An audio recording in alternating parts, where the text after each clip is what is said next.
മാന്യപ്രേക്ഷകർക്ക് നമസ്കാരം. കഴിഞ്ഞ ദിവസം മലപ്പുറത്ത് ജമാഅത്തെ ഇസ്ലാമി നടത്തിയിട്ടുള്ള ഇറാൻ അനുകൂല പ്രകടന നൂറുകണക്കിന് ആളുകളെയാണ് അവര് ഈ രംഗത്ത് ഇറക്കിയിട്ടുള്ളത്. ഇതിന് ചെറിയൊരു ഭാഗം ഞാൻ ഇവിടെ കൊടുക്കാം, നിങ്ങൾ അതൊന്ന് കേട്ടു നോക്കൂ. ഇറാനികളായ ജനങ്ങളോട് ഞങ്ങൾക്ക് പറയാനുള്ളത്, ലോകം മുഴുവനും നിങ്ങളുടെ കൂടെയാണ്, നിങ്ങളുടെ കൂടെയാണ്. വളരെ മൂടാ. ഇവിടെ കുറെ ആളുകളുണ്ട്. എന്തൊക്കെയാണെന്നോ ഈ പ്രസംഗിക്കുന്നത്? ഇറാന്റെ ആയത്തുള്ള അലി ഖമൈനിയുടെ ചോരക്ക് കണക്ക് ചോദിക്കുമെന്നൊക്കെ പറഞ്ഞ ജമാഅത്തെ ഇസ്ലാമി മലപ്പുറത്ത് അങ്ങാടിന്ന് ഈ ഉറഞ്ഞു തുള്ളുന്നത് എത്ര നിറകേടാണിത്. ഇത്തരം ആളുകളെയൊക്കെ പിടിച്ച് ഓടിക്കാൻ ഇവിടുത്തെ പോലീസ് സംവിധാനങ്ങൾക്ക് ധൈര്യമുണ്ടോ? ഈ വിളിച്ചു പറയുന്നവരെയൊക്കെ ഓടിക്കണം. ഇറാനിലെത്തുന്നത് വരെ ഇത്തരം ജമാഅത്തെ ഇസ്ലാമിക്കാരെ ഓടിക്കണോ? ഇവർക്കൊന്നും ഇവിടെ ജീവിക്കാൻ ഒരു അർഹതയില്ല. ഇത് വെറുതെ പറയുന്നല്ല. അങ്ങ് ഉത്തർപ്രദേശിലേക്ക് നോക്കൂ എന്ന് പറയുന്ന ഒരുപാട് ആളുകളുണ്ടല്ലോ. നിങ്ങളൊക്കെ കണ്ണ് തുറന്ന് ഉത്തർപ്രദേശിലേക്ക് നോക്കണോ? ഇറാന്റെ പേരും ഖമൈനിയുടെ പേരൊക്കെ പറഞ്ഞ് റോട്ടിലിറങ്ങി തോന്നിയതുപോലെ വിളിച്ചു പറഞ്ഞാല് ഓടിക്കുമെന്ന യോഗി ആദിത്യനാഥിന്റെ പോലീസ് പ്രഖ്യാപിച്ചത് ഞാനിവിടെ കൊടുക്കാം. ചെറിയൊരു ഭാഗ വ്യക്തമായിട്ട് ഉത്തർപ്രദേശിന്റെ നാനാഭാഗങ്ങളിലോ മത നേതാക്കന്മാരെ തന്നെ വിളിച്ചുകൊണ്ട് കൃത്യമായിട്ട് പ്രഖ്യാപനങ്ങൾ നടത്തുക.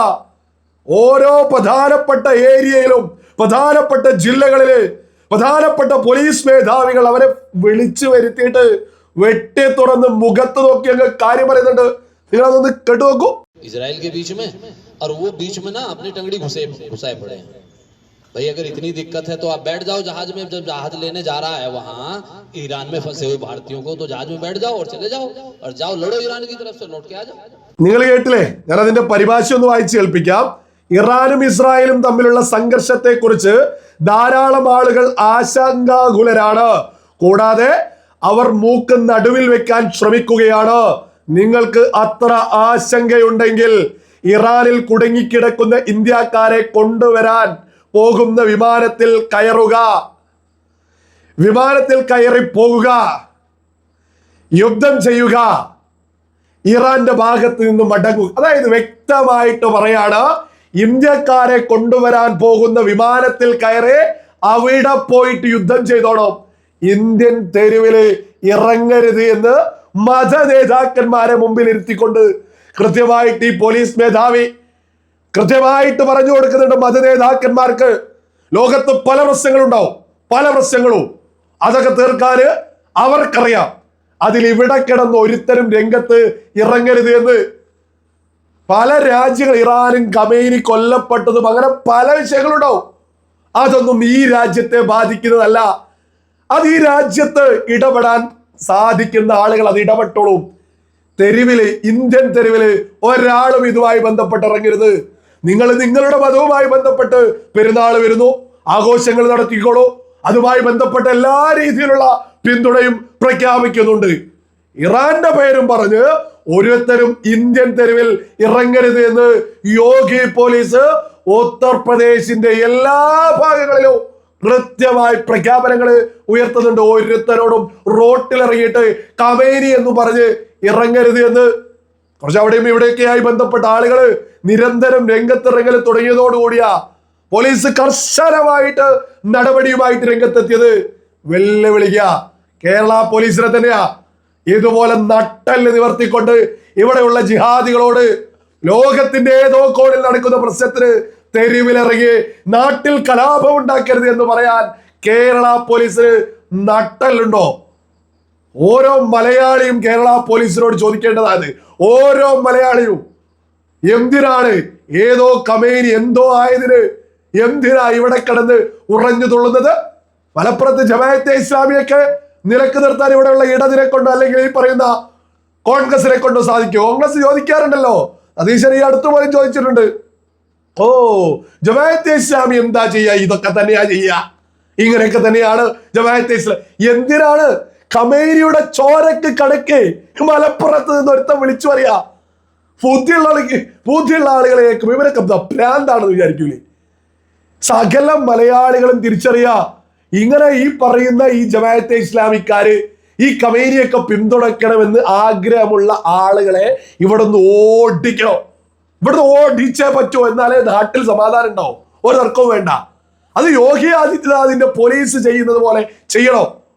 പോലീസ് സംവിധാനങ്ങൾ ഇതിൽ ഇടപെടണം. കേരളത്തില് പോലീസ് സംവിധാനങ്ങള് കേരളത്തിൽ എങ്ങനെ പോലീസിന് ഇത് ഇടപെടാൻ സാധിക്കുക? കേരളത്തിന്റെ മുഖ്യമന്ത്രി, കേരളത്തിന്റെ പ്രതിപക്ഷ നേതാവ് ഇവരൊക്കെ ഇറാന്റെ കൂടെ ആണല്ലോ. ഏത് ഇറാന്റെ കൂടെ? ഇറാനിലെ ചിലതൊക്കൊപ്പം തന്നെ ലോകത്തുള്ള എല്ലാ ആളുകളും. ആ ഖമൈനി മതഭ്രാന്തന്മാര് അതിന്റെ ഒപ്പം നിന്നിട്ട് ചെമ്മാടി രാജ്യമാണ് പോലും ഇസ്രായേൽ എന്നൊക്കെ പറഞ്ഞ ഇവിടെ മുഖ്യമന്ത്രി തന്നെ രംഗത്തിറങ്ങുന്നത്. പിന്നെ ജിഹാദികളെ പറഞ്ഞിട്ട് കാര്യമുണ്ടോ? അപ്പൊ ഈ കേരളത്തിലൊരു ഭരണമാറ്റം വന്നാലേ നമ്മൾ ഉത്തർപ്രദേശിലൊക്കെ കാണുന്നത് പോലെയുള്ള സുന്ദരമായ കാഴ്ച നമുക്ക് കാണാൻ സാധിക്കൂ.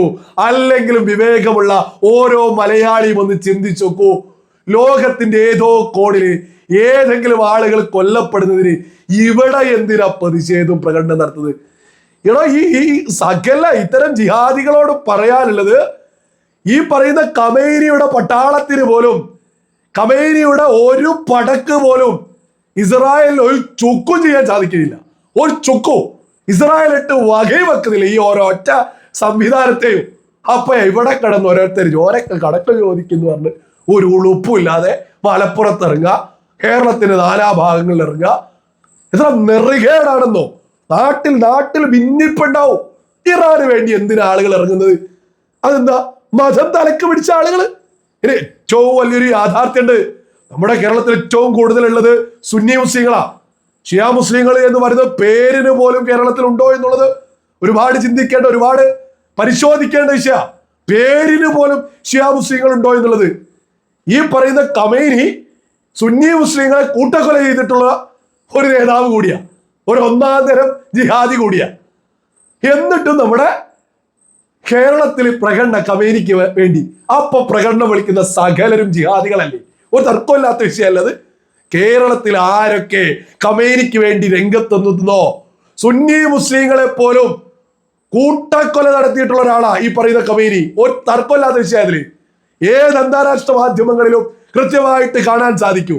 ആ ഖമൈനിയെ നമ്മുടെ കേരളത്തിലെ ആരെ പിന്തുണച്ചാലും അവരൊന്നാന്തരം ജിഹാദികളാ. ഇന്നല്ലേ നാളെ നമ്മുടെ രാജ്യത്തിനെതിരെയും മതത്തിന്റെ പേരിൽ പൊട്ടിത്തെറിക്കാൻ നടക്കുന്ന ആളുകൾ തന്നെയാ. ഒരു തർക്കവും വേണ്ട, ഒരു തർക്കം അതിൽ ആർക്കും തന്നെ വേണ്ട. ഉത്തർപ്രദേശിലെ പോലീസ് സംവിധാനങ്ങൾക്ക് ഹൃദയത്തിൽ നിന്ന് നന്ദി അർപ്പിക്കുക. ആ നാട്ടിലെങ്കിലും സമാധാനം ഉണ്ടല്ലോ. ഇവിടെ എത്ര ഇറാനും ഇസ്രായേലും ഒരു ആക്രമണം നടക്കുമ്പോഴേക്കും സകലരും ഖമൈനി ആരെയാ കുതിരയാ, ഖമൈനി ചത്തത് പോലും അറിയില്ലാന്ന് തോന്നുന്നുണ്ട്.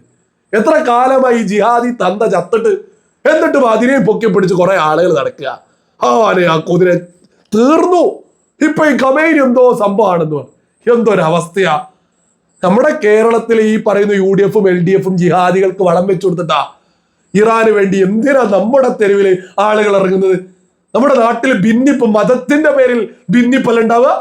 ഇതൊക്കെ കൃത്യമായി തിരിച്ചറിഞ്ഞിട്ട് ഉത്തർപ്രദേശിലൊന്നും ഇറാന് വേണ്ടിയതല്ല, അവിടെ ഇസ്രായേലിന് വേണ്ടിയിട്ട് ആരും ഇറങ്ങുന്നില്ല. ഇസ്രായേലിന് വേണ്ടിയിട്ട് ഇവിടെ ആരും ഇറങ്ങുന്നില്ല. ഇവിടെ അവരെ ശല്യം കൊണ്ട് ആരെങ്കിലും ഇറങ്ങിയാലേ ഉള്ളൂ. ഇറാന്റെ ഇറാൻ എന്ന് പറഞ്ഞ് അതാണോ സത്യം എന്ന് പറയുന്നത്? അതല്ല സത്യം, ഇസ്രായേലാണ് സത്യം എന്ന് അറിയിക്കാൻ ആരെങ്കിലും ഇറങ്ങിയാലേ ഉള്ളൂ.